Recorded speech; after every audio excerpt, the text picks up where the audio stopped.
देखो, प्रोटेस्ट करना आ, ये सबका अधिकार होता है। जब कोई अन्याय होता है उसके ऊपर अधिकार होता है। किसी को प्रोटेस्ट की परवानगी दी जाती है और किसी को नहीं दी जाती, तो ये जो सरकार की मानसिकता उसमें स्पष्ट होता है। पहली बात तो इसमें सरकार की गलती है। सरकार ने जो हिंदी भाषा के बारे में जो परिपत्रक निकाला था एजुकेशनल, उसी से ये लड़ाई शुरू हुई। और मैं इसलिए कहूँगा कि सरकार को ये मालूम था ये सब चीज़ें होने वाली है, लेकिन सरकार को इस तरह का मराठी भाषिक और हिंदी भाषिक की लड़ाई करवाना था और महाराष्ट्र को तोड़ना था।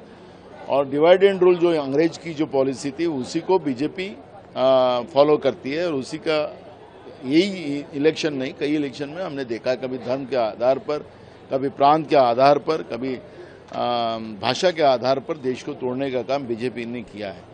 इसका परिणाम ऐसा हो रहा है कि महाराष्ट्र के उद्योग जो है वो अब महाराष्ट्र से बाहर जा रहे हैं और गुजरात में देने का काम चालू हो गया। ज़्यादा से ज़्यादा उद्योग गुजरात में जा रहे हैं। गुजरात के आकाओं के भरोसे महाराष्ट्र की सरकार है।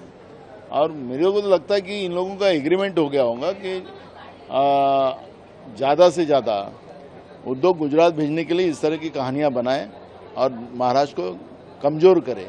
और इसलिए ये सब खेल महाराष्ट्र में चल रहा है।